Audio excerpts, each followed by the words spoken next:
So the West is as dangerous as ever. Obviously, KD just went to the Rockets. It's going to be the Lakers' first full season with Luka, and teams like Spurs and the Mavs could take the leap. Who are the best players? Who are the real players in the West? So listen, I did this a bit on. I think there is it's clearly Oklahoma City at the top, but I think the next best two teams are the Rockets and the Lakers, and the Luka overcorrection negativity has gone too far. And I did this on the TV show yesterday. I just want to reiterate it. Luka, 5 best players in the league. Okay? Joker is 30. He won his title at 28. Giannis is 30. He won his title at 26. Tatum is 27. He won his title at 26. Shai is 26, turns 27 in 2 weeks. He just won the title. Luka, the youngest of all of them, 26, will be 26 during the first couple months of next season. The idea that he is behind schedule or off schedule is incorrect. Right now, Shai, understandably, his star could not be shining brighter. I get that, and he deserves it. However, we also can't compare Luka and Shai career numbers because Luka was good instantly and Shai grew into it. So if we simply just take the last 2 years for Shai, which are far and away the best 2 years of his career, and compare them to the last 2 years for Luka, which includes far and away the worst year of his career this past year, the numbers are identical. Playoffs and regular season, identical, except for Luka beats him in assists considerably and rebounds by a bit, but the scoring and efficiencies are nearly identical. One guy made the finals, DeMonze, and lost to a team some people thought was going to turn into a dynasty in Boston. The other guy made the finals and went 7 with a team people thought was the most unlikely finalist in modern NBA history. So to act like, I don't think it's fair to be like, well, you can win with one guy, you can't win with the other. Now, Shai is coming off his best year, Luka's coming off his worst. That's undeniable. But there's too big of a discussion gap amongst the two. So that's one of the reasons that I am a believer in the Lakers. And I'm going to do this in reverse order, 3, 2, 1. Second reason I'm a believer in the Lakers is I do think they are going to make a substantial move in the next week. I think they are going to address some of their roster holes, and I think they have the assets to do it. And the last reason I'm a believer in the Lakers is,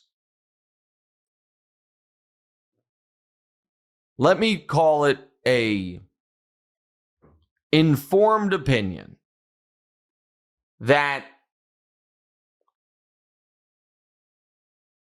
people that think LeBron is resigned to the idea that he's not like that making the finals and competing for championships, that phase of his career is over, are unabashedly, unequivocally wrong. Now, maybe if your opinion is whatever he thinks is going on, doesn't matter, that phase is over. That's an opinion and you're allowed to have. But if you think LeBron is like, okay, at this point, it's just about playing with my son, at some point having a farewell tour, I love the game, you can dead that right now.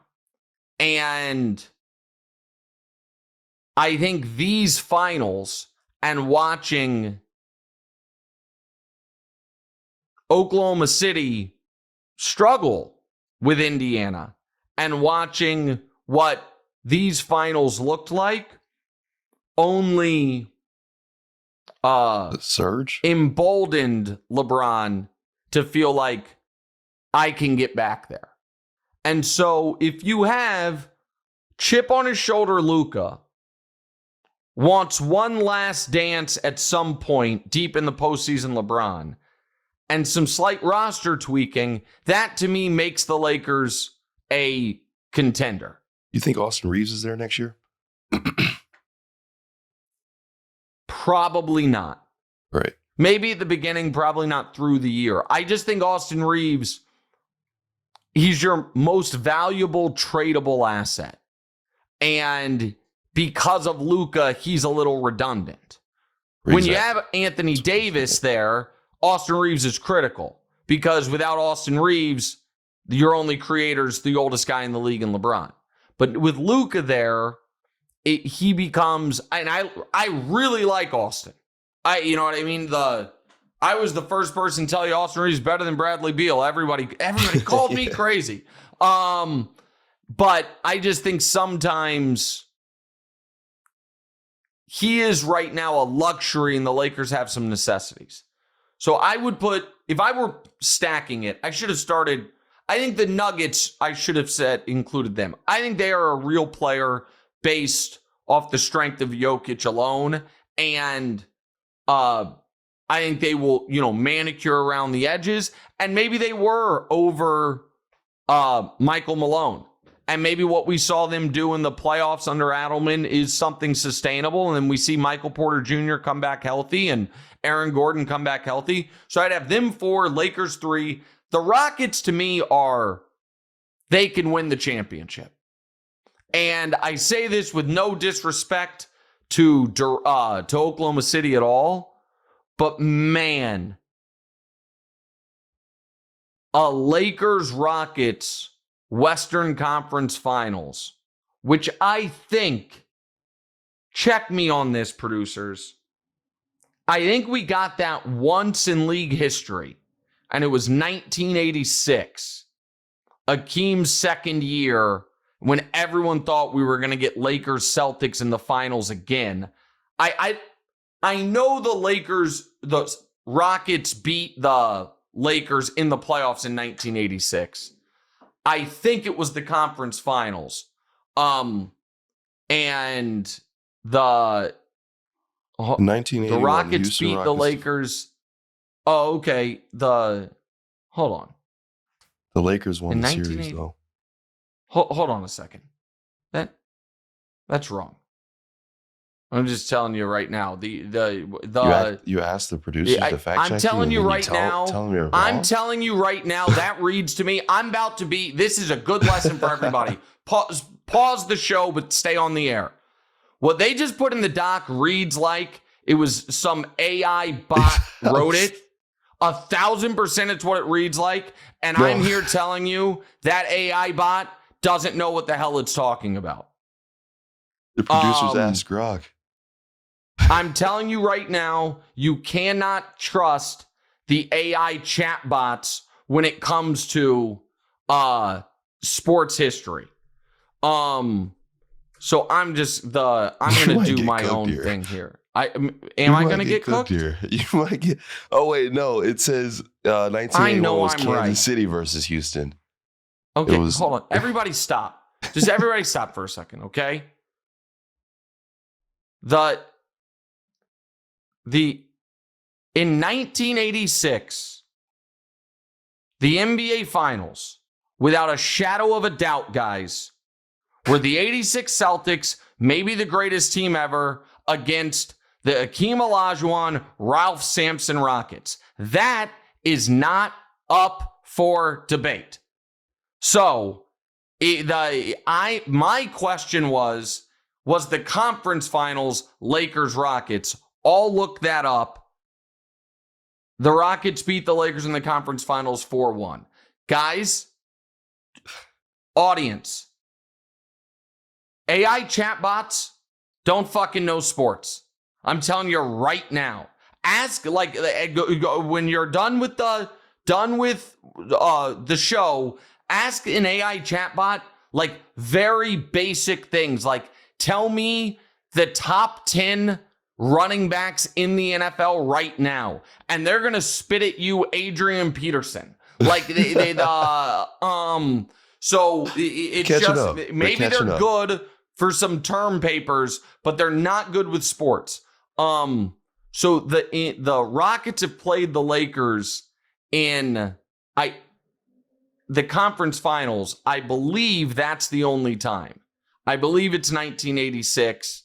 I know I'm looking at it now. I know they played in 1986. But I think that's the only time.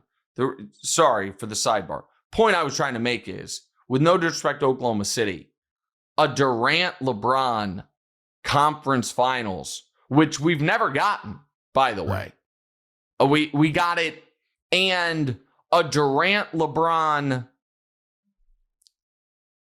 playoff series that felt like a fair fight, which we've only gotten once ever in the 2012 NBA Finals, which I know, listen, Bron won in 5, but that was a great series until Game 5.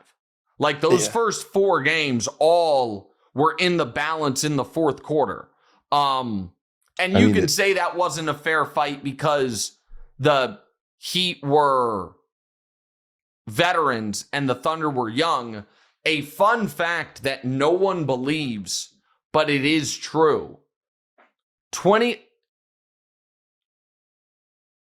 The Heat over the Mavs when they lost in 2011, the Heat were the same size favorite over the Mavs in 2011, minus 175, as the Thunder were over the Heat when the Heat won their first title with LeBron and Wade in 2012. The Thunder were minus 175 favorites going into those finals because the Heat, remember, they had lost the year before and they had damn near lost to Boston, and the Thunder had just like exploded onto the scene and become this seemingly unstoppable force of nature. Again, this is off top of my head, but that Thunder team in the conference finals played the Spurs, who the Spurs had won, DeMonze, the final 10 games of the regular season, and then were 10-0 in the playoffs, up 2-0 in the conference finals on a 20-game winning streak, and then the Thunder won 4 straight and made the finals. Like, that Thunder team, it was like, holy shit. Insane. Yeah. And so it was really a remarkable thing. But okay, sorry, we're way off topic. The point I'm trying to make is, I think the Rockets have all the pieces you need if Durant stays healthy. Yeah. I like Şengün as the fulcrum of the offense. I like that Durant adds scoring. I think they're going to get more from Shepherd. I think Udoka is excellent. I like all of it. And then there's Oklahoma City that has everyone coming back, and everyone but Caruso is super young and should only get better. But there's a lot of plates to balance there. 105 game season. Are you satisfied after a championship? You know, does the Oklahoma City got lucky, I'll put in quotes, that the injury bug hit them early instead of late. Like, it's not right to say Oklahoma City, had great injury luck this year. They, key players missed real time, but they suffered it early in the year instead of going into the postseason. So you think you'll see that's some how I type would of load stack management the West for KD with the Rockets? The Rockets already being a nice team, them trying to mitigate his injuries. Yeah. Yes and no. I think you've got to be careful with a guy who's 37. I don't think that they're going to put him on like a 60-game plan. And I also think for a lot of these legends, they want to be eligible for the awards. And that 65-game marker isn't like they want. KD, I'm sure, I bet KD is pissed that he was not eligible for All NBA this year. It's like, I played 62 games. I was All NBA caliber. And so, yeah, you know what I mean? So that's what I think they'll do.